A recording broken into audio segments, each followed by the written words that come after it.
Hello বন্ধুরা, লন্ডনে আমি একটা অ্যাক্সিডেন্ট করেছিলাম। আমার গাড়ির সঙ্গে একটা সাইকেলের অ্যাক্সিডেন্ট হয়েছিল। তো আপাত দৃষ্টিতে দেখলে মনে হবে যে দোষটা সাইকেলওয়ালার। তো আমি আদালতে শরণাপন্ন হলাম। জাজ সাহেব আমাকে বললেন, দেখো তুমি তুমি গাড়ি চালাচ্ছ, তো সর্বক্ষেত্রে মোটরসাইকেল আলার প্রায়োরিটি।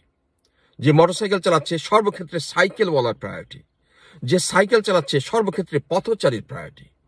আবার উল্টো দিকে যদি তুমি চিন্তা করো, যে ট্রাক চালাচ্ছে সর্বক্ষেত্রে তোমার প্রায়োরিটি।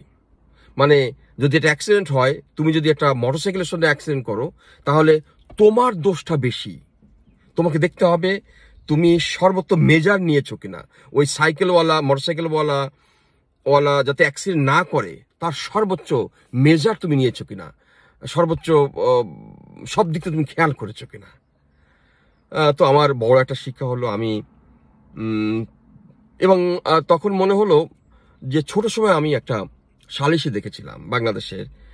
তো সেখানে দেখছিলাম যে একজন চুরি করেছে, তাকে সবাই জেকে ধরেছে, হ্যাঁ তুমি এই করেছো ওই, তাকে সর্বোচ্চ ছাড়তে দিতে হবে। কেউ একজন বললো এই করেন, কেউ একজন ওই করেন।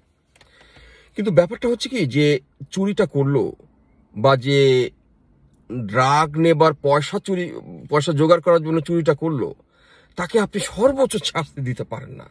কারণটা হচ্ছে যে চুরিটা করেছে সে তো নিষ্পাপ জন্মগ্রহণ করেছিল পৃথিবীতে।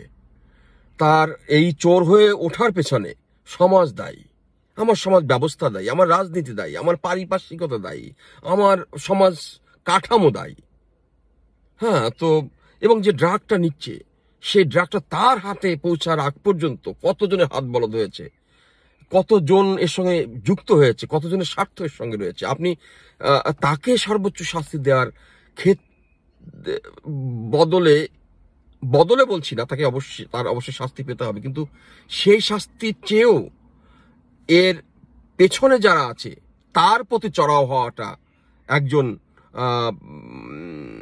বিচারকের দায়িত্ব, যাতে এটা না হয়, যাতে মানুষ চুরি না করে, তাকে ড্রাগ নিতে না হয়। তো এই হচ্ছে ব্যাপার।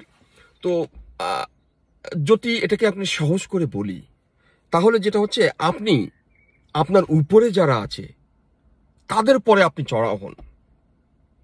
কিন্তু আপনি যারা আপনার অধস্তন আছে, নিচে আছে, যারা একটু গরিব আছে, তাদের প্রতি বিনয়ী হন। তাহলে আপনার জীবনের ভুলটা কম হবে। আপনার শিক্ষা, আপনার শক্তি, এর সর্বোচ্চ ব্যয় তখনই সম্ভব যখন আপনি আপনার অধস্তন যারা আছে তাদের প্রতি বিনয়ী হন।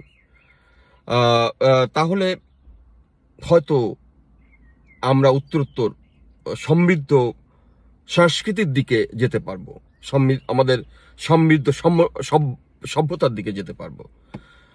তো সবাই ভালো থাকবেন।